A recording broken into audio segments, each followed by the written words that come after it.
Ndo Emata umboka wayo esika yo kutami esika yo sali louange adoration eza yo Nzambe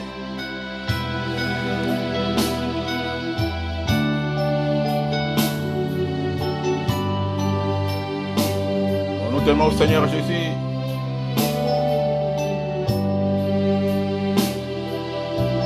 Nous voulons demeurer devant toi tout le temps de nos vies, Seigneur. Ta présence nous fait du bien. Auprès de toi, Seigneur, je me sens en sécurité. Auprès de toi, Seigneur, je me sens à l'aise. Merci, Seigneur, pour ta présence au milieu de nous encore. Merci de nous avoir accordé ces moments, Père tendre. Nous voici encore devant toi, Seigneur. Nous voulons t'écouter. Nous voulons nous accrocher auprès de toi, Seigneur, par ta parole. Ta parole est vie. Ta parole est esprit. Merci. Pour notre péché, merci du sous-sous.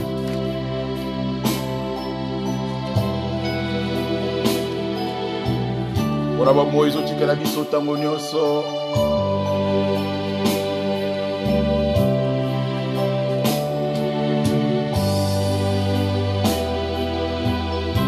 Pour la malobano qui toko. Vous avez sanctifié biso.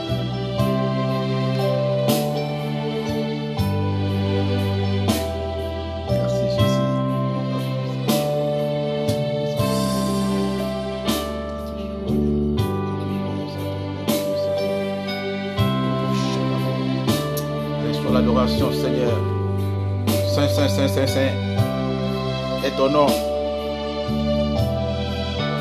Ton nom est saint. Oh, merci.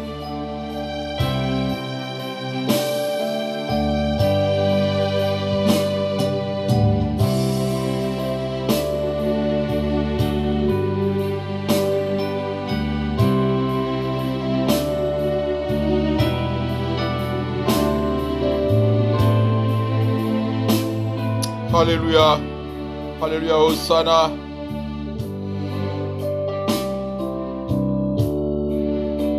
C'est Jésus. Merci pour ces moments, Seigneur Jésus. Nous te rendons gloire, honneur, Père. Descends au milieu de nous encore aujourd'hui, Père. Car nous ne pouvons rien sans toi, Seigneur Jésus. Parle dans nos bouches, Seigneur Jésus. Libère ta parole. Parmi nous encore, Seigneur. Ta parole créatrice, ta parole qui a créé toutes les choses visibles et invisibles. Ta parole qui relève, ta parole qui nous oriente. Merci Seigneur Jésus. Sanctifie-nous encore par ta parole.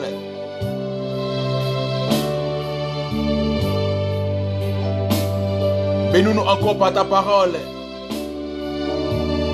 Merci. Merci. Merci. Merci. Merci. Merci.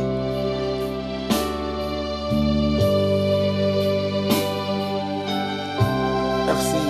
Nous avons pas bon la biso sous plateau kutamé la katia mokola lelo. Plateau sali biso paso. Tous pesa merci. Toti ki mama onyo sur la katia loboko na nguya. Parce que la Bible déclare, l'homme ne vivra pas de pain seulement, mais de toutes les paroles qui sont de ta bouche, Seigneur Jésus. Nous allons pour ça, Tolia, Malobana, Onkolo, la Bamoy. Nous allons pour ça, pour ça, la Pébé, la Lissus, le Bélabisson, Zambé, la Bamoy, était Matoué, la Bisson, les Akofou, on va pour la Coca. Ou puis, où ça n'a pas ça pour le Bélabisson, la Katamokola, l'autre, sanctifié moment où on a combiné qui toko, Yesu Christ, Massia. Mokosi, Bopikisi, Pemo Batela Biso, Biso Basso Tolobi. Merci Seigneur Jésus-Christ de Nazareth. tokozwa bongo maloba na nzambe tokotanga na kati na mokanda ya Luc chapitre 4 verset 18 jusqu'à 19 nakotanga bongo. Luc chapitre 4 verset 18 à 19 totangi bongo. L'Esprit du Seigneur est sur moi parce qu'il m'a oint pour annoncer une bonne nouvelle aux pauvres. Il m'a envoyé pour guérir ceux qui ont le cœur brisé, pour proclamer aux captifs la délivrance et aux aveugles le recouvrement de la vue, pour envoyer libres les opprimés, pour publier une année de grâce du Seigneur. Seigneur, bénis ta parole. Que ta parole nous vivifie encore cet après-midi, cette nuit, ce soir, partout dans Boka Yokutami, tu habites sur Gozana Ernini, Tikete Malaba Oyo, Epe Sabongo, Bomoy, na Mitema Nabiso. Bien-aimé, toujours mona awa, Musala Oyo, Yesu, Ayaki, Wazako Tali Sabiso Bongo, na Mokuse, mission ya Yesu Christ Masia, Oyo Ayaki, Kosala Nakata Mukili Oyo, ezalaki réparti na ba volé ebele, c'est-à-dire ezalaki na ba biteni ebele musala na Yesu Christ Masia kosala ya ko annoncer la bonne nouvelle ya ko guérir ba oyo baza na mitema ko bukana ya ko proclamer na ba captif pe sous délivrance pe ya ko fungula ba oyo bamonaka te miso pe na kotika bongo ba oyo bazalaki susu na bokangami ba opprimer liberté. Penasuka pour publier une année de grâce. Ma volé noso oyo ezali musala Yesu asalaki pe lingomba na ye esengeli esala. Lokotala lelo eloko ya mutuya mingi oyo toza nango mingi posa ezali bit final ya musala nyonso ya Yesu Christ Masia ekosala. C'est-à-dire base eloko oyo penza ya mutuya na likolo makambo nyonso tu ezali nini? Ezali sali na biso. Sali, c'est-à-dire tozala sauvé. Musala oninga sali yango bonne nouvelle annoncé biso ko envoyer pe ko guérir ba obatana mitema ko bukana ko proclamer ba captif la délivrance ko fungola batu miso makambo nyonso tu bit nango ezali nini? Tozala bongo sauvé potokota bokonzi bwa likolo. Mais tokotala bongo na bokebi nyonso na kati ya mokolo lelo eloko nini eko permettre biso tozala sauvé, eloko nini eko permettre biso tozwa bongo sali oyo ezali bit principal ya mosala oyo Yesu aki kosala na sa mokili. Kolia komela makambo nyonso tu toza koyoka ngo pe toza kosepela nango me motuya eza oyo tokolobela susu mingi lelo parce que tolingi tofungwama, tolingi tosepela, tolingi kimia, tolingi kolia, tolingi komela, tolingi kobala, tolingi kobota, tolingi mituka, tolingi tobela na sa mokili oyo,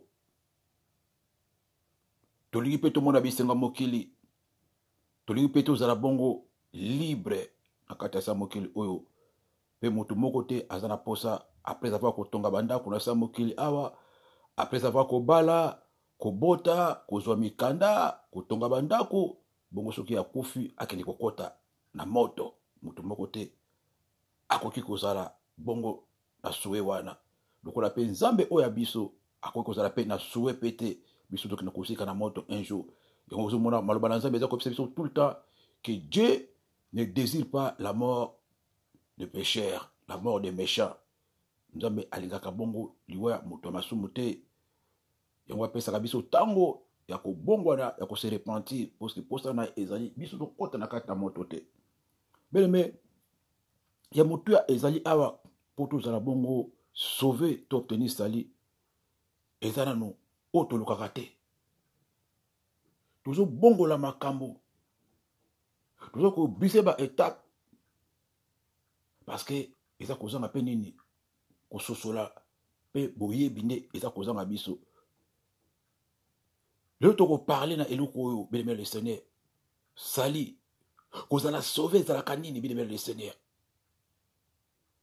Ba étape pour mutu azala sauvé. Pour mutu a obtenir sali ozo koyoka bien le Seigneur, mutu il faut le kana eloko to bengi délivrance. Délivrance otozo koyoka le loba délivrance ba baza ko futa ba ticket.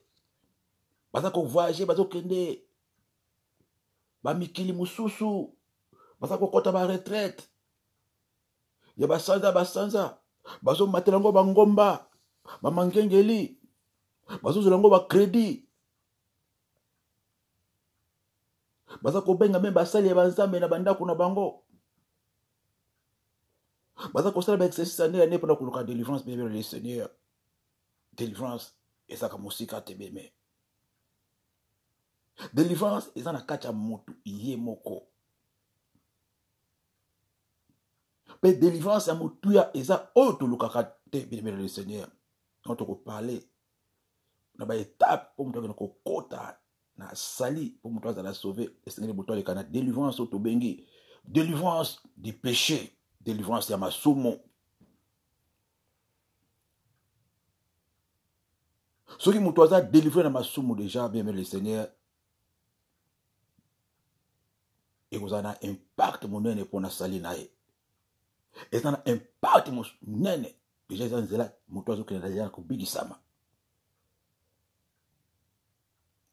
Délivrance et péché bien mais ça joue un grand rôle pour les salis de nos âmes.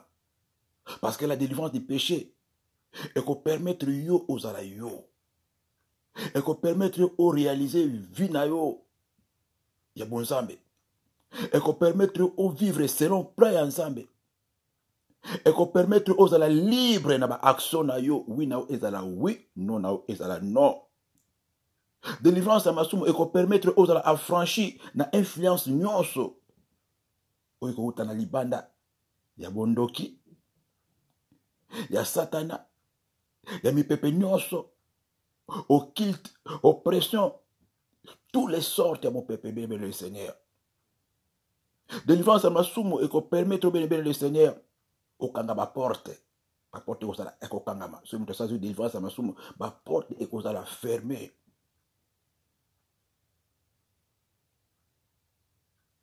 Parce que diable oyo zo banga na misala na e ko sala place te akokota na kati na yo porte za fermer ko leka na nzela ni.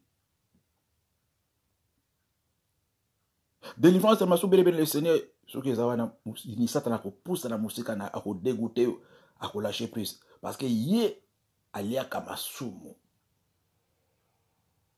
la nourriture du diable c'est le péché.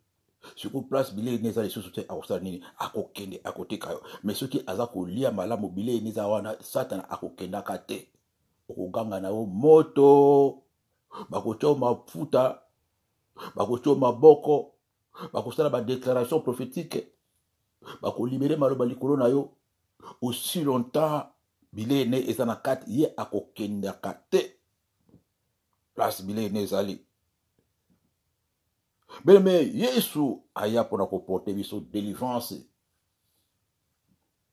Il est venu pour nous apporter la délivrance, bien le Seigneur. Délivrance oya liboso eza masumo. Yango pesa mission oyo basali na ye ba envoyer na ye ba tindami na ye. Et Seigneur pe basala pe basalaka ba oyo le roi moko baki l'esprit du Seigneur est sur moi. Mais quand un envoyé de Dieu a l'esprit du Seigneur sur lui, akosala musala nyosoto akosuka na musala mokote akosala misala o nyonso ako annoncer la bonne nouvelle ako guérir ako proclamer ako fongola batu misu pe akotika batu bazala libre ako renvoyer libre les opprimés pe ako proclamer année de grâce. Là la mission est complète.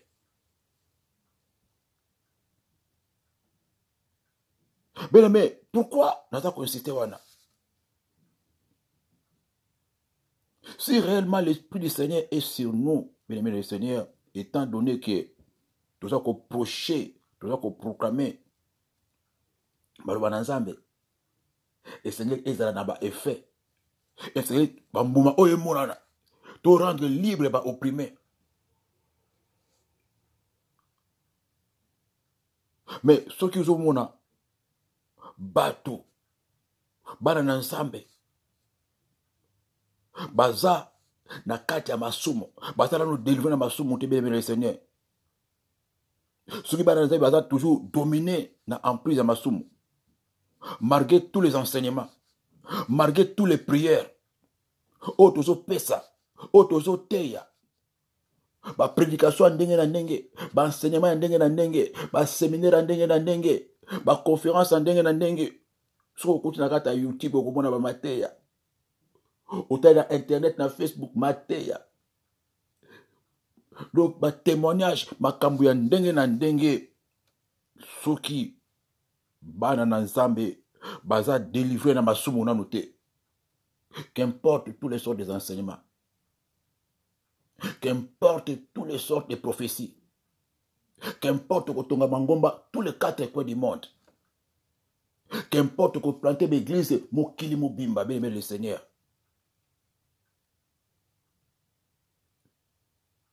Ata to wana ko prophétiser banda tongo ti pokwa. Ata to wana ko lala na ba Bible na mutu na biso. Ata to wana ko tambola mboka na mboka bien le Seigneur. Miso oyo yeso apesi biso. Miso oyo ezala ngo ezata ko tonisa mangomba. Miso oyo yeso apesi biso ezata ko tonga ba église mboka nyonso to. Miso oyo yeso apesi biso ezata ya ko wana ko prophétiser ka mikolo nyonso. Miso oyo yeso apesi biso ezata ko wana ko bondela ka ko chassa ka ba démon mikolo nyonso. Ce n'est pas la mission que Jésus nous a donnée. Surtout wana ko bengala ka ba démon mikolo nyonso. To bana ko prophétiser ka mikolo nyonso. To bana ko pesa ka ba séminaire mikolo nyonso. Ba retraite mikolo nyonso. Mena suka nango yeso ko tuna biso. Combien des âmes que tu as sauvées? Combien des âmes que tu as gagnées? Na ba prophétie no pesa ka mikolo nyonso. Na ba délivrance to bana ko sala mikolo nyonso. Na ba séminaire bana ko sala mikolo nyonso. Voici la question au yeso ko tuna biso batinda minae parce que tozana ba compte auto ko rendre pas nzambe. Tant tozo ko teya. Pena ba obaza ko yoka. Yeso ko tuna ope motuna. Est-ce que oyoka kito oyoka kite? Biso ba ko tuna biso est-ce que boteya kito boteya kite? C'est pourquoi il faut toteya nyonso. Toteya te pona ko sepelisa mokili. Mais soki na te o bato ko kima église. Soki na te o bato ko sepela te. Mais toza wana pona ko sepelisa te mokili. Ce n'est pas la mission. Toza wana pona ko sala musala na nzambe pe to sala ngo pe na solo ndenge yemoko asala kango. Yesu abengaki bato race de vipères. Soki pasteur moko lobango le bakola ke pasteur afingi bato. Yesu lobaki na mwa sona bi est-ce que bako pesa biloko mbwa? Biloko bana na bato na mona mbwa. Mais soki lelo oyo mutu alobi yango pasteur alobi yango bakola bakino pasteur wana za monoko. Abengi mama wana mbwa. Jésus parlait dans la parabole. Jésus parlait clair. Pe abane ko fungola nyonso sans akanga parce qu'il il s'agit ya milimo ya batu bien le Seigneur. Ceux qui sont continuer bien le Seigneur côté a pe ko pasaka bana na nzambe ba délivrance mais baza toujours na kata masu ba jour délivrance masu monte ele ko ne ko salama. Bana na nzambe bako continuer ko s'empirer les sous diable ko sous ko resserrer sous ako resserrer ako bakisa les sous ako kanga sous basinga makasi parce que les faits ko yaka kalanda ko nzambe loba nayambi Yesu masia lokola mokope bobikisi Seigneur Jésus je te reçois comme mon Seigneur et Sauveur. Ce n'est pas le fait, ce n'est pas ça qui va te sauver moi ngebe nankolo. Acceptation verbale ne veut pas dire que nous vous a sauvé, ne veut pas dire que nous vous a né de nouveau. Poto kota la dimension obebeto yeba olekana na banzela oto bota mayasika ezaka kana nzela moko Yesu Christ masia lobaki je suis le chemin, je suis la vérité et la vie. Biso nyonso tozana kati ya nzela o sereto kota bisika touti uti na gauche na droite mutu uti na nzela na ye wana kuna uti na nzela ya Bakongo wana kuna uti na Kindumba wana kuna uti na famille ya Bonganga wana kuna uti na famille Kingani Bakala donc biso mutu uti na nzela na ye mais nzela za kaka moko quel que soit bangomba na biso quel que soit place to sambelaka quel que soit origine na biso quel que soit ba classe sociale na biso nzela eza kaka moko na babola na bazangi na batei na bandimi nzela kaka moko nzela o pasteur akoleka pa kota na lola yango pe mondima kolekana nzela o prophète akoleka pa kota na lola yango pe mondima kolekana nzela o bakoko bakolekana ba mama bakolekana bala mike bakolekana tout le monde passage obligé les chemins vieux ali boso kuna pona koleka vieux au kota na vieux na il faut te lekana wapi passage obligé la vérité ba chango na katikati chemin la vie la vérité. Mais même ceux qui ont supporté la vérité, ils ont la vérité. Ceux qui ont la vérité, ils ont la vérité. Ceux qui ont battu la vérité, ils ont la vérité. La vérité est bonne à dire. C'est dire. Mais, Israël était avant. Passage obligé. Sinon, nous avons né de nouveau. Mais ça, on continue à vivre dans les péchés, dans les ténèbres. Nous avons né de nouveau, mais ça, on continue à vivre na makambu ya kala. Résister comme ça, nini. Mutu oyo le Seigneur a délivré ma soumoute. Il est liboso. À cause de incapable à obéir dans le ensemble. À cause de incapable à obéir dans le commandement ensemble. À cause de la chrétien. Mais à cause de la carte na chrétien ensemble. La nanga malamu. À cause de la Christo. Mais la carte na cause de la chrétien ensemble na carte na été. Parce que chrétien ensemble bébé le Seigneur. Et où ta kawapi bébé le Seigneur. Chrétien ensemble et ya kawapi. Et ya kana kata kotia malobane musala. Mais malobane ensemble. Et ça esprit, et ça vie. Ce que continue à kata motu. Et qu'on libère motu. Et qu'on peut ça ma canisse. Et qu'on peut ça motu capacité à reconnaître l'autorité divine. L'autorité suprême. Ou azali kolo. Ou amona nakate. Malobana de mutu kosa kanengi wana. Pour esala ndenge wana il faut mutu asala nini ya liboso il faut andima yango ayoka yango atia yango akotisa yango na motema na ye pe abana kosalela yango mais soki mutu aza délivrer na masonte ata ye ayoki banda tongo ti pokwa ata bokoteya ezaka lokola boza kobwaka mai likolo ya mapapo ya libata ekokota te ezokota lito à gauche lito à droite mais ezobima na lito ekota lito à gauche ebimi na lito à droite na motema ekovanda te malobana pourquoi parce que moto aza na délivré te na masumu quand la personne n'est pas délivrée na masumu bien le Seigneur esprit ekozala inconscient na kata amna ekozala inconscient c'est pourquoi tu baka tout le temps dans même la délivrance, c'est la prise de conscience. Mutu faut avoir conscience que ni naza awa naza mutu. Lobi na kokufa. Ni naza mutu, nzamba zalaka. Ni naza awa nyos nazo sala nzamba zo mona. Ni naza libo jugement dernier ezalaka. Ni naza bo après vie oyo liwa ezali boso nanga. Ni naza awa quel que soit nyos naza nango ekotika lekolekana. La personne prend la conscience, ça qu'on appelle ça la prise de conscience. Yangonde ezali le renouvellement de l'intelligence mutu ya bani ko sala maloba ya nzambe ona tango evai na kati façon ya moto ya kokanisa bani ko changer mayela moto bani ko kola langage bani ko changer état ya mokili échanger et monde la mokili échanger et ok la mokili échanger ce qu'on appelle le renouvellement de l'intelligence à convivre les sociétés locales bani ko vivre liboso akoloba lisu tene ya bana koloba liboso akotambola lisu tene ya bana kotambola liboso parce que mutu ne bani kosala ile ko ne sala lisi ningi yana eza maloba ya nzambe eza lokola classe mobimba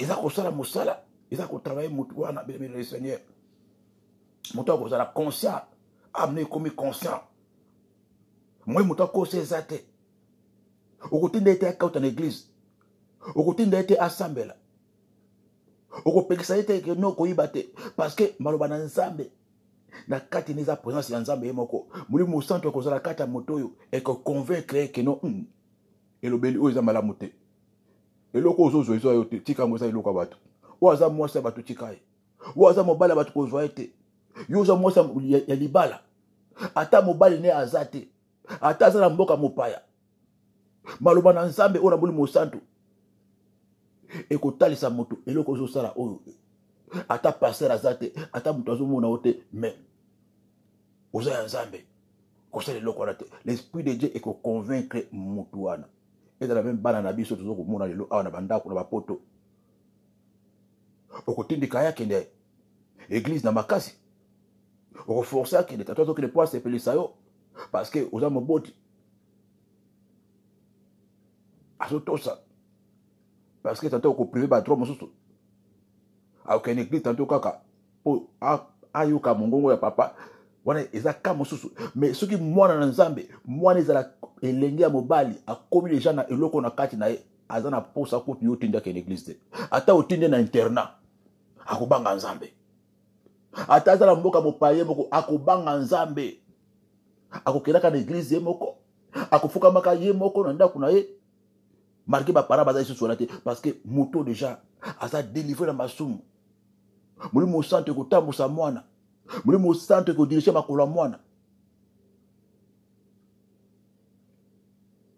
La vérité de ta parole m'est claire, bémé le Seigneur.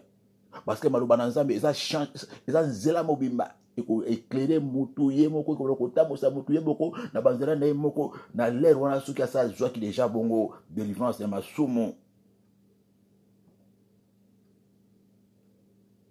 Soki mutu asa délivré te na masumu mais ata zu baptême. Sa baptême ne servira à rien. Son baptême, donc baptême na eko servir na eloko moko te.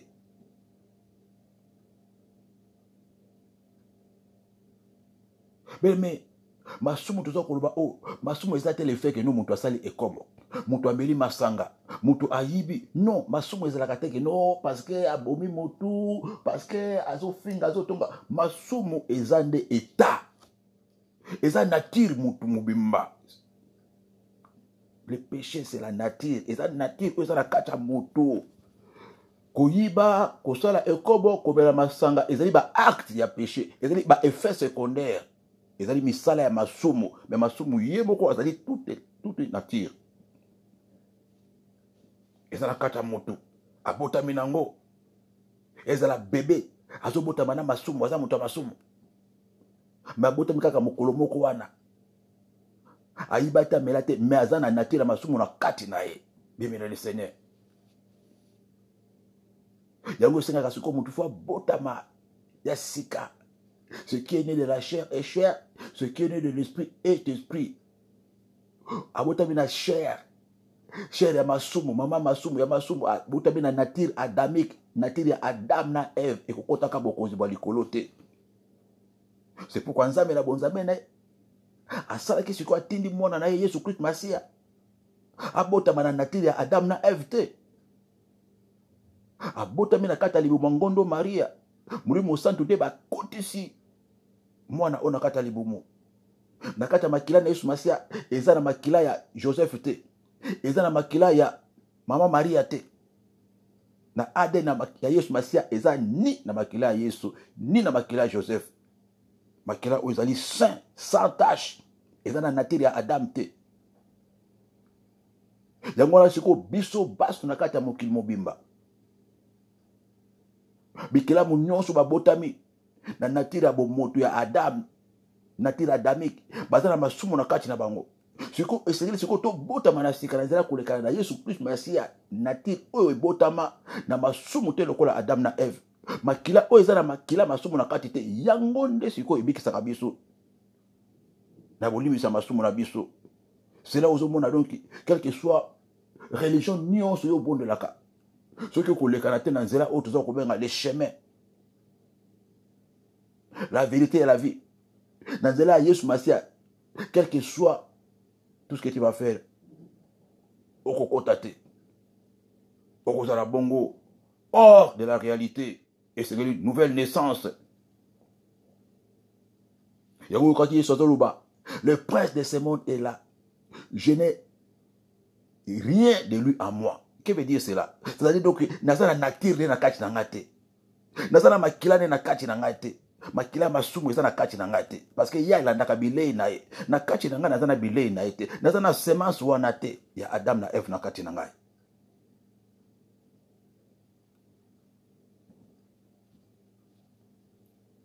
Alors, si une personne veut s'en sortir,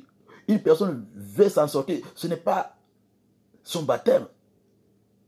Que ce n'est pas le faire pour la mounouroka, non, n'ayez pas ce que vous avez sauvé. Loin de là, moi, je vais encore. Moussika. Pour s'en sortir, il faut que le Canada là obéisse le Seigneur. Il y a juste Massia, le chemin, la vérité, la vie, nos côtés. Bénémoine le Seigneur. Celui qui est délivré du péché comprend les conséquences. Mutu oza délivré na masumu bénémoine le Seigneur a comprendre les conséquences. Azo ba conséquences à masumu abi que non, les cambo sont na salango ezaboué. Ma conséquence à masumu azo comprendre que masumu ezali babé. Masumu et makadiwa a comprendre que les conséquences du péché c'est la mort. La mort, on a bien le Seigneur, ils ont noté la mort, que non, au koufi malamoko, si on masum malamoko, au continent au koufi. Non, loin de là. Les conséquences du péché, c'est la mort. La mort, là, ça commence d'abord. Spirituellement, mutasa kofaki déjà. Kaka nege salama na Adam na Eve. Tant ba sumuka ki biloko nyonso ekimaki bango. Domination za ba pesa ki bango ba penda kyango. Banyama bakimi. Biloko loso bazaki nango bekimi bakomi kobela bakomi ko souffrir pona kolia pena komela protection nzambe elongo likolo na bango pareil ma pesti de l'eau soki mwana na nzambe asungi na maboko na nzambe nzambe akotia couverture na ye nzambe akopambola ye nzambe akoprotéger ye mais soki ya sumuki alongwe bala moko protection sala nini elongwaka. C'est comme si on a né de nouveautés. Aza dérivé na basumuté, biloko nyonso to eza likolo Adam et kozape pa na ye. Kolela, bandoki bako joyo, bozangi, bokaoki tous les conséquences du péché, les salaires du péché c'est la mort. Okomona nini? Mort matérielle, mort financière, mort maritale, ba maladie na zoto moto yo. Bazo benga maza chrétien, liba les okufa en tant que chrétien. Bandoki bazo liaye mais aza mo Kristo. Ba flèche bandoki izo simba mais aza mo Kristo. Avia bandoki kota kananda kune butuna tona pourquoi mais aza chrétien. Asala la kapenza be mais ba conséquence nyonso zo mona parce que le péché ça détruit tout et ko boma misala maboko na yo nyonso ko sala ko botambo mate. Na libala no kimé ko sala te. Nous balons qui la église. Santé na ekozala na ba calamité. Mais okele ka mikolo na katanda kwa nzambe. O pasaka pe ba délivrance. O yemba ka pe nda kwa nzambe. Mais makambo na kat no lokola délivrance na masumu ezwa mina mutebe le Seigneur. Ba ko bonde la pona tiana okokoya na se. Milimo ko bima na kat ekozonga parce que biloko na bango za na kat nao. Les péchés vont continuer à dominer sur toi.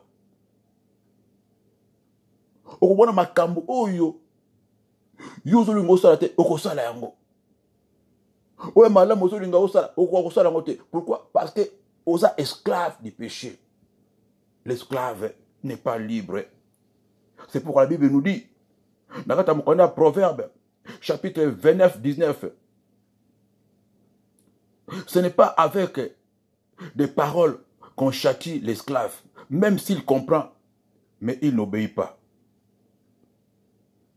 Moutoufoua za esclave le Seigneur. Ata aux auteurs à comprendre. Parce que aza esclave ma somme na katae. Et au Seigneur c'est comme moutou. azala révélé na maloba na Nzambe, azwa bongo révélation, azwa connaissance na maloba na Nzambe. Sinon tu as sans frein, comme la Bible déclare, un peuple sans révélation, c'est un peuple sans frein. Azana frein masumote. Qui nous m'a soumoné comme wapi, tu n'en as qu'à t'alifelo. Parce que azana révélation à parole, la révélation de ta parole, mais claire. Oh bébé le Seigneur. Jésus-Christ a lobby, allez partout, prêcher la bonne nouvelle. Bao bakondima, bo baptisé bango, et ils seront sauvés. Bébé le Seigneur. Bakozala baptisé, pe bakozala sauvé. Motuna tokotuna nga nao nakata mkola lelo. Est-ce que mutu oyo azana kati ya masumo? Mutu oyo azana via masumo. Soki batie na kati ya mai, azui baptême. Maza toujours na kati ya via fornication. Azui baptême, mamelaka toujours masanga na ye. Azui baptême, ayibaka toujours ma magasin. Malgré a koti na mai wana. Est-ce que aza sauvé?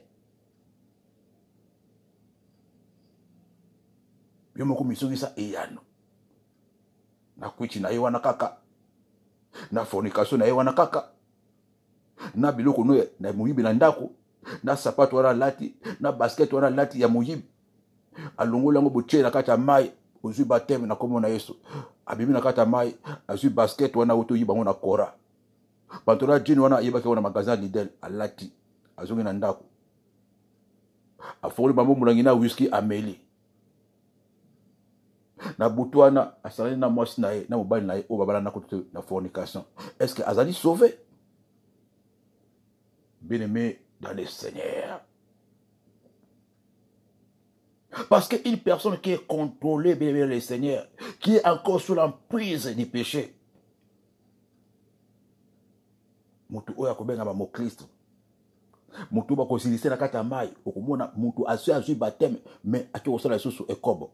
Mutu azua baptême, mais azui ba na magasin. Mutu azua baptême, mais azo mena masanga. Mutu azua baptême, mais azo continue comme la makaya.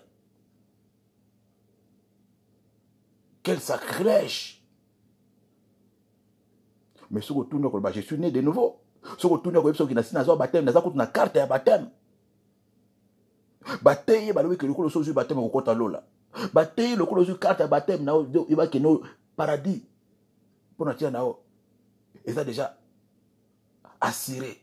Mais quel aveuglement! Moi je vais dans le colo de ça, mon colo lelo. Mutu oyo azana nous délivrer na masumu. A cause la sauver kaka mukulu ya kozwa délivrance ya masumu bemele le Seigneur. Pe mutu oyo azana kata etao marqué comme mon Christo a ko vivre via bonzambe ya malamu te. Parce que nous sommes des chrétiens, liberté. Et ça bongo délivrance oya masumu. A kotambola malamu na Nzambe.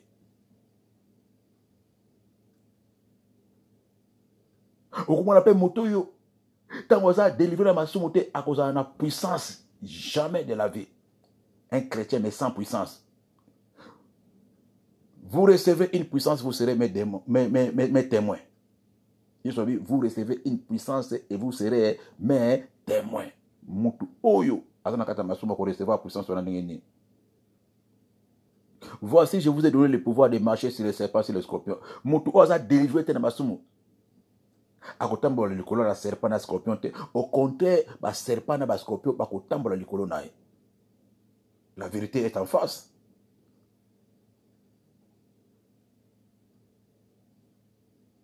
Tokondimela Yesu na munoko na biso. Mais makambo oyo tokobika ngo te. Pouvoir de devenir enfant de Dieu. De devenir. Et ça démarche mobimba. Comment enfant de Dieu comme te. Il y a des formulaires. Banzela okole kanabe le Seigneur. Passage obligé. Délivrance du péché. Et ça banana nini. La repentance. Repentez-vous et convertissez-vous. C'est une nouvelle naissance. C'est là où la personne entre dans les salis. Moutouza sauvé. Bien-aimé le Seigneur. Christ bazali sans puissance. Un chrétien qui n'est pas délivré des péchés à cause de la sans puissance. Bako voter facilement. Ba mari de nous bako yela facilement. Bako lesa na butu facilement. Est-ce que Moutou a un mari de nuit a sauvé? Moutou n'a mis balé. Moutou a un mari de nuit, ma femme de nuit, est-ce que vraiment a sauvé? Est-ce que pas qu'on t'a beaucoup de balicolo? N'a pas mari de nuit, n'a pas. Mais la notion d'être sauvé nous est mal enseignée. Crois au Seigneur Jésus-Christ, tu seras sauvé, toi et ta famille. Que veut dire être sauvé en bien-aimé? Quand on dit être sauvé, c'est-à-dire donc on a délivré d'un danger. Bah sauver moto na moto. Bah sauver moto na linga kufa na ebale. Bah sauver moto na accident. Bah sauver moto na médecin. C'est-à-dire bah sauver moto na likama na likamo moko linga ko memaye na liwa, lingo memaye à danger. Quand on dit sauver, c'est-à-dire bah sauver na likambo oyo. Ce qui sauvetage te au koufi, au bébé. Bah sauver bébé na kata libo maman na ye. Bah sauver mon toisinaire qui n'a pas balé. Bah plonger bah qui va sauver. Quand on dit sauver, c'est-à-dire sauver. Bien Seigneur. Être sauvé n'est pas le fait d'être sauvé. D'autres qui sont dans l'église, azo qui est dans l'église pour azala sauver te. Azo ba yesu masia. Lokola moko po bikisi pour azala sauver te. Moni mono ezala sauver te. Mais azo kende lingomba azo pesa vine pa yesu masia pour azala sauver na bandoki. Parce que na botola la kate. Parce que la famille bon kindo qui est makas. Babi kena na église keno sambela, keno lukanzambe. Bon mobala zo kimandako. Mobala zo lembanda.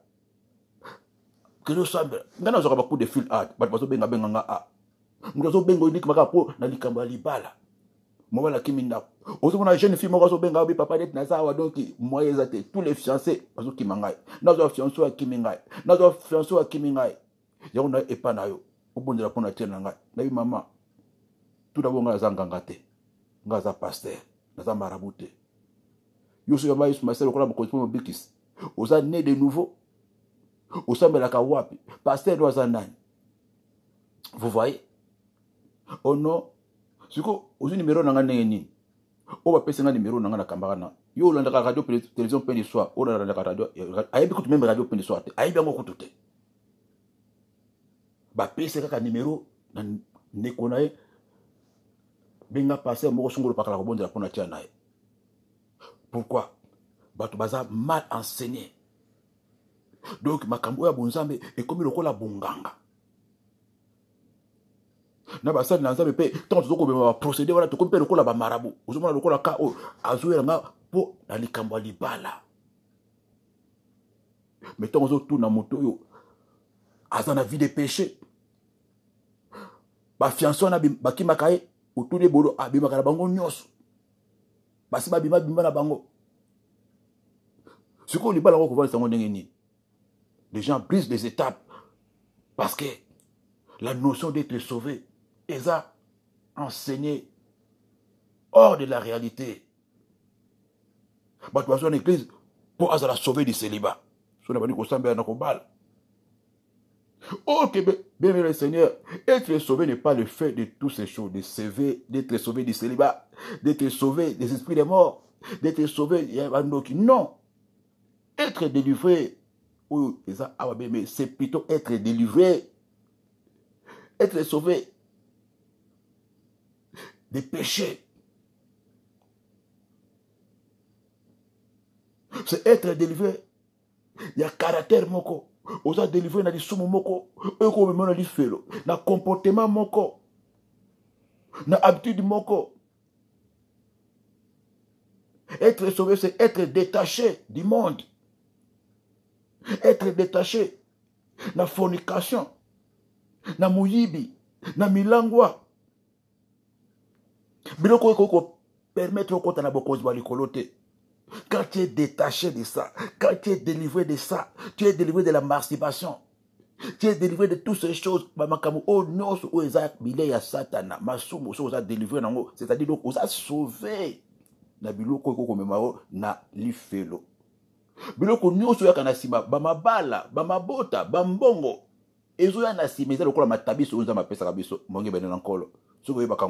Mais si vous avez le contraire, au lieu de nous sauver nano, au lieu de nous délivrer sa masumu, yozo luka libala, ozo luka bambongo, ozo luka misala, oko simba ngote. Ata yo monyango, oko garder ngote. C'est pour que je monte à santo basa ko bala. Dans cette église, quelque temps, parce que le divorce. Azu musala lelo, lobi babo toliango. Parce que quand les péchés sont là, muto soka azu akosonga ne masumu soka kanza mapese diable ko botola ye parce que na kati na tana biloko satana na kati iloko no sunza ko pesa yo satana ko botola yango parce que osana biloko na ye akolanda akotika ote pe akozwa yango pourquoi parce que kota facilement parce que porte za ko fungwama. Ne donnez pas accès au diable ba pesa accès na diable ni na masumu so masumu ezali akokota nyoso nzamba ko pesa yo atanza mapesa na 7h na 8h diable ko botola yango. Ba perte d'emploi kozala, ba perte de grâce kozala, ba perte d'opportunité kozala, ba perte de fiancé kozala, ba perte de makamundo so malamu kozala. Quand il a les péchés, mon gars nankolo. Être sauvé, c'est être détaché du monde, être libéré. Na biloko nyonso oiza ya nzoto lokola mokona na nzambe za kolobela biso bébé le Seigneur. Nakata mokona 1 Pierre chapitre 2 verset 11. Je vous exhorte comme étrangers et voyageurs sur la terre, à vous abstenir de convoitises charnelles qui font la guerre à l'âme. 1 Pierre chapitre 2 verset 11. Bien aimé, les convoitises charnelles font la guerre à l'âme. Bitumbeza kawana. Convoitise charnelle, bien aimé le Seigneur. Yesu alobi tozana kata mokili tozana mokilité. Yesu alobi o alingi mokili alingi ngai te. Bébé le Seigneur. O alingi mokili bébé le Seigneur kokota na kata bokozi wa likolo te. Convoitise charnelle. Et kozala pa kati wana. Na kata mokili. Et ko combattre baposa bilambe koya, baposa nzoto koya, baposa gloire koya, baposa succès koya, baposa mituka, tubazo fingo, tubazo chola okulinga pe oprouver bango, okulinga pe okoma lokola bango. Le convoitise charnel et kosala guerre. Oboni muto azeli libala bambule zo koka atalika kabo albino akoko bala yemoko. Atalika bo abani ko bimana moninga ne mwasi. Atalika bo akoko mikota libala yemoko. Les convoitises charnelles qui font la guerre à l'âme. Bien le Seigneur, surtout motoza délivrer la péché akolonga bitumba oyo. Akolonga bitumba o parce que âme naï sont libérés dans le péché. Quand l'âme d'une personne est libérée du péché, son âme va commencer à prospérer. À tous égards. Même santé naï. Nous sommes prospérer. Parce que ama motoyo eza libre na masomo. Tant tous allez qui bana mike na Afrique tubona livre moko ba dessiner livre moko boye ba dessiner motema mutu na kata livre wana ba tira kata motema mutu wana tumuri ba teba ngulu na kati ba teba nkoba bangando banyao na kata motema mutu. Yesu aina fimba zo benga na bango na kata motema mutu ba ikota kote mususu photo ya motema mutu. Batali sibiso bangando na banyoka na bakokodi babimi na kata motema na Yesu yako fana na kata motema na bébé le Seigneur. La personne quand il délivre le péché Yesu n'a qu'à fana na kata motema et qu'on a sous yete Yesu azu esika wana parce que place ya masumu ezali Yesu ko fana te nature neza ya masumu te. C'est là où la Bible déclare, si Christ vous a franchi, vous serez réellement libre. C'est-à-dire, totalement libre. Libre na maladie, libre na blocage, libre aux esclaveté. Aux esclaveté, mon beauté. Bon,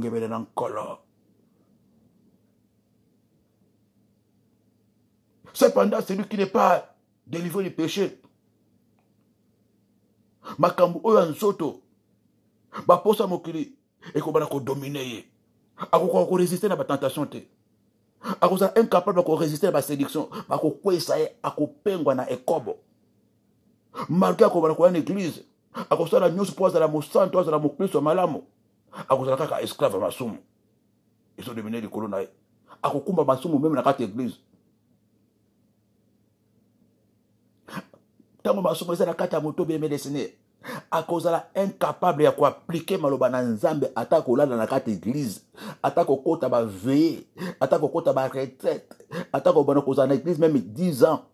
Aussi longtemps masumu ezala kati ya moto akozala incapable ya ko appliquer maloba o bazo te aye, akoyoka ba prédication pe ba enseignement mais akochango na misala te. Pourquoi?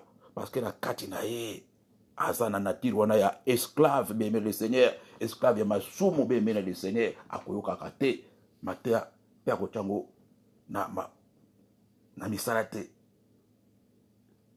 Quand la personne n'est pas sauvée bien le Seigneur, akozala kata biloko nyonso to mokili. Et vous n'allez pas pouvoir hériter vos causes balikolo. Mais pourtant la parole nous dit, dehors les chiens, dehors les impudiques, le menteur, les ivrognes, la liste des awana, la liste des mounene, ils n'hériteront pas le royaume des cieux. Mutu azala kati ya biloko bebe le Seigneur. Mutu azala délivrance ya masumute ata ya kotanga verset wana. Ata ya koyoka ya ngonde na za kolobana pokwa lelo. Ekosala eloko moko te. Ekobangisa ete. Ekolengisa ete. Dehors les chiens, ekobangisa ete. Dehors les impudiques, ekobangisa ete. Dehors les menteurs, ekobangisa ete. Dehors les ivrognes, ekobangisa ete. Ils n'hériteront pas le royaume de ces ekobangisa ete. Ata olobi na Jésus revient bientôt. Azakunate. Parce que la personne est dans l'état de péché. Bongebele nankolo. Ye posanaliza na bala. Posanaliza Yesu koya nanu te, nanu na bali te. Yesu koya nanu te, nanu na zumukanda te. Yesu koya nanu te, nanu na bongisa mi nanu te. Pourquoi la personne est dans l'état de péché encore, bien aimé le Seigneur? Ceux qui aiment le monde n'hériteront pas le ciel. Bongebele nankolo. Omona motoyo. Azo qu'il y a une église, mais azo fraude bis. Omona motoyo. Ache, c'est en Christ ses amis. Omona motoyo. Asana no détaché na lokutate. Omona motoyo. Na kati église azana mondimi. Na libanda azo ni mopakana. Omona motoyo. Azo tanga komo na Yesu. Azo bondela. Mais na kati na ye. Azana na biloko oyo apesa kapeba offrande na ina ba dim na ya kanisa ba offrande na ba dim ne eko sauver ya kanisa ba offrande na ba dim ne eko kose na lola. Bien-aimé, nous devons nous repentir. Tout le monde a kata rébellion, to compagne makambo oyo, to luka kobota ma sika. Tous allons sauver du mal. Tous allons sauver du péché. Beaucoup de gens bien le Seigneur. Et ça est le coup de Kimakamunionso. À quoi servirait-il à un homme de gagner tous les biens de ce monde et souka à peur de Amnaï? Crois au Seigneur Jésus-Christ, que tu sois sauvé, toi et ta famille. Tu sois sauvé de l'enfer. Tu sois sauvé de la mort, bien le Seigneur. La mort physique. La mort spirituelle. La mort où il y a éternel, bien aimé le Seigneur, au compte de la vie éternelle. Parce que vous avez un kakatano, et vous avez un passe, vous avez ventilateur et vous avez kate, vous avez climatiseur et vous avez kate.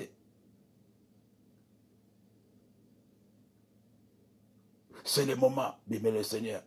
Je mets devant toi la vie et la mort. Choisis la vie. Mon gars, nankolo pour nabomoy. Jésus-Christ, azawana, azosembolo loboko na kata poko lelo. Je suis le chemin, la vérité et la vie, bien le Seigneur. Passage obligé. Les anazela mosusute. nzela wana kuna bafrodaka te okofraude te mpo okota kuna biso nyonso na bateyi biso nyonso na bana na nzambe passage obligé moto na tour na ye ti pasteur ezalaka kuna te ti prophète ezalaka kuna te ti diacre eza kuna te mpona kokota kuna titre ekokosa moto na lola te église ekokosa moto na lola te kombo église osambelaka ekokosa na kati ya lola te délivrance ya Marie de nuit biloko nyonso twana tozolukaka wana ya mabala ya bandoki bene le Seigneur eza biloko oyo eza mpona kobongisa biso nzela tozala sauvé pour to hériter royaume des cieux.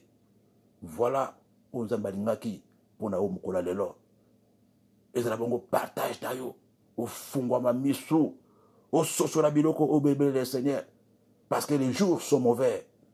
Les signes sont déjà là. Nous en attendons déjà sur ce côté déjà. L'on a distraction, bien aimé le Seigneur. Kolia, komela, kolata, et ça m'a bêté. Et c'est tout ça. Mais priorité. Yesu azala libala na yo. Yesu azala na commerce na yo. Zala na mbongo zala pe na Yesu. Zala na mukanda zala pe na Yesu. Zala na libala zala pe na Yesu. Zala na musala zala pe na Yesu. Bien aimé le Seigneur.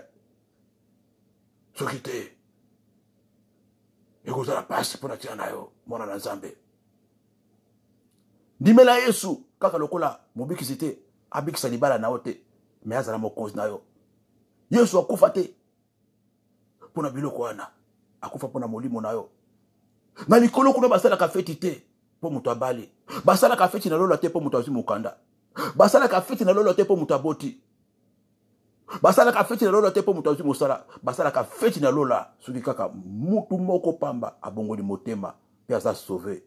Teke te ezala partage na kati ya mokolo lelo baloba wana ekita na kati ya ndako na yo esala mosala sali ekota na kati ya ndako na yo esala mosala ozala sauvé yo na libota no bobimba esala mosala Yesu azwa contrôle la vie na yo osala mosala pouvoir nyonso oyo evanda na kati ya ndako na yo pouvoir nyonso tu ekanga na ba chaîne pouvoir nyonso tu ekanga na otage oyo eza na kati ya makila wana ya batamu oyo eza na makila oyo evandisi bondoki oyo makila eza envoûté belebele le Seigneur na kati ya mokolo lelo ozala libre ozala libre ozala libre ozala libre place ozali okotia mutu na se la kobondela mpona tia na yo mongebe na nkolo ozotia mutu na se nkolo azobondela mpona tia na mwana na yo moko ya mwasi mpona mwana yo moko ya mobali belemene ya le Seigneur place ozali tia kaka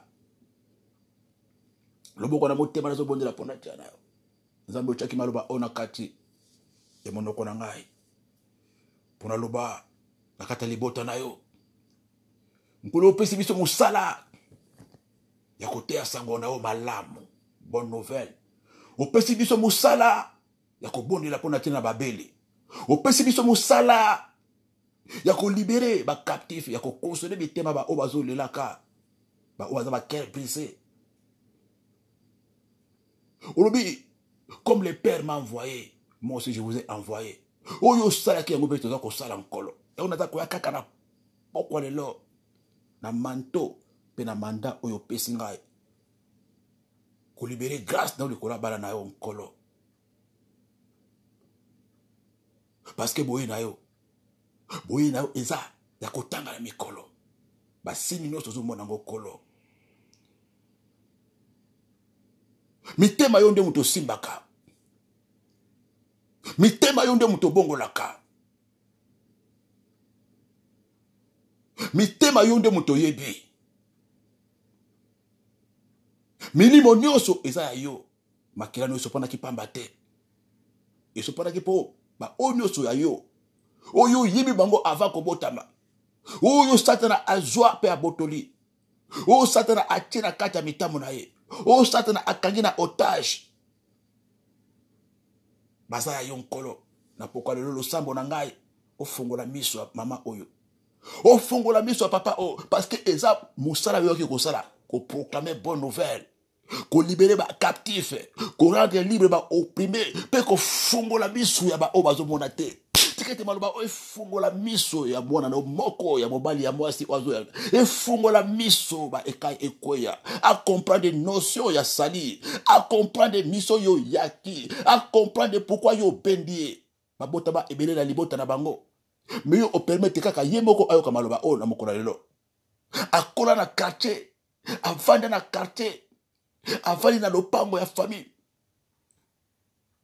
Baninga batambola kinaye, baninga bamela kine bazali susute, musu bazala kata mokili. Mais yo ozo permettre kaka ye ayo kamaloba oyo na kata matoine na kata mokolo lelo. Mokolo tekete maloba o esala mosala.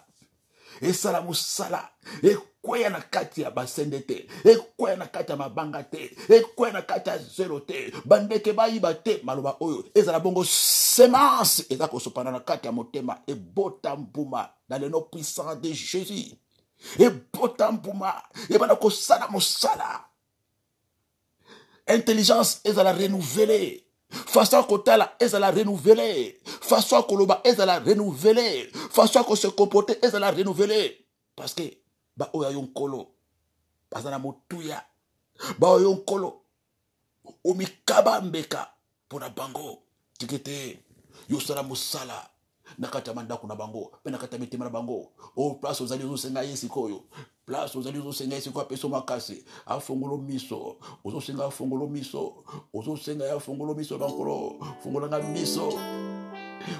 miso nazotika vina na baboko na yo zobankolo fongola nga miso.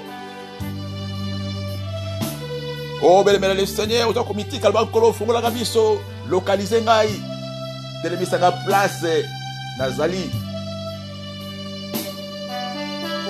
nalongo na kati ya koluka yo musika la yo nakota na kati ya nzela oyo bongiseli ngai bongo na bika na comprendre lelo nyonso eza na nsima bokonzi bwa likolo ezala bongo priorité na ngai nyonso ekotikala libala bambongo misala ekotikala ozokomitika bien-aimé le Seigneur loba Jésus fils de David délivre-moi du péché ozotalisa ye masumu wana bien-aimé le Seigneur ozotalisa ye eloko eza na kati na yo oyo lesaka Satan eza nini mama ozotalisa ye bien-aimé le Seigneur le ciel la terre passera. La parole de Dieu ne passera jamais. Ne passera jamais. Ne passera jamais. Ne passera jamais. Oh, cette parole est pour toi, maman. Cette parole est pour toi, papa.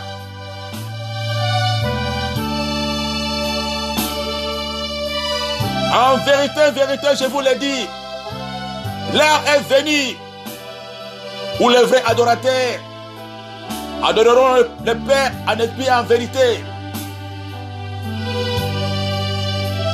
On n'adore pas dans les péchés. On n'adore pas dans les mensonges. On n'adore pas sous l'emprise du péché. En vérité, en liberté, loin du péché.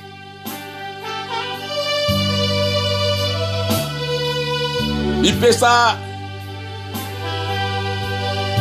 Le bankolo pesanga makasi na se réconcilier na yo. Nazo zwa décision mokola lelo. Nasi nazo ki baptême na kweki. Nazo ki baptême na pengwaki. Na sambela kamera za na fornication. Na sambela kamera za na adultère. Naza mo Kristo na ba copain. Masanga na tikate makaya na tikate. Oh bien-aimé, eza mokolo na yo lelo. Na luki délivrance ya mari de nuit. Na luki délivrance ya bandoki. Nzoka ne likambo ezali délivrance ya masumu nano. Mokolo zongisanga na nzela parce que ozali nzela. Merci Seigneur. Merci Seigneur. Merci Seigneur. Merci Seigneur. Merci Seigneur. Merci Seigneur Jésus. Merci Seigneur Jésus. Merci Seigneur. Zouabana na yo. Zipa bango na mapapu na yo. Tikete makila na yo. Esopana esipa. Tikete loboko na nguya. Ebomba ba oya yonkolo. Boboy oyo pesaki. Et se manifester. Maloba oya yo eza bomoy. et se manifester amour oyo yo nzambe et se manifester na kati ya mabota nyonso na kati ya mokolo lelo na kombo kitoko Yesu Christ Masia biso baso tolobi gloire et louange à toi notre Seigneur et Sauveur Jésus-Christ de Nazareth. Nzamba pambola biso baso, c'était bien moi votre pasteur missionnaire Bangui Florent. Nous avons bon na kati ya mboka Mokonzi Paris place Lingomba.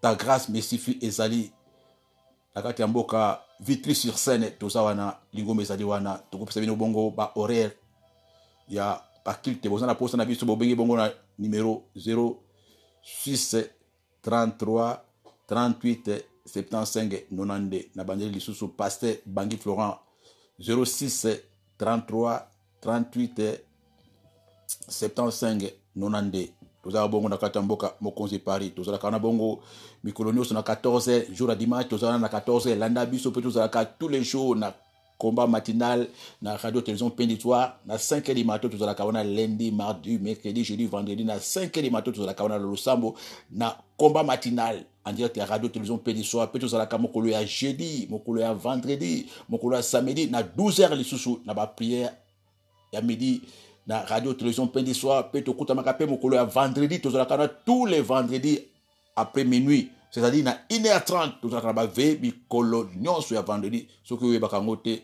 zala na biso banda vendredi oyo eza koya kota na biso ba ve eza bazo sala pe tozalandaka bongo ba émission oyo tobengi bitumba ya kati mikolo oyo toza tous les mercredis tous les vendredis tous les lundis na 18h juste landa bitumba ya kati bine le Seigneur pour ososola oyeba lisusu ndenge na kuluka bongo délivrance na masomo nao pour misu pe bwana efungwama pour oyeba ko batela o nyonso ba ko pesa yo tous les lundis le mercredi le vendredi na 18h bitumba ya kati ezalaka wana bine le Seigneur makambo ya kati oyeba ngo pour ososola ngo soki ezalaka bondoki soki ezalaka na makila soki ezalaka na motema soki ezalaka na makanisi nyonso koyeba ngo na kati ya émission wana nzambe apambola biso pe apambola papa Crispin pe mama Kati Jokebede pe bana na bango baso biso baso balandi na kati ya radio télévision internationale Pain d'Histoire mokili mobimba kibana nkolo e bondo kati na bandako na biso baso bye bye.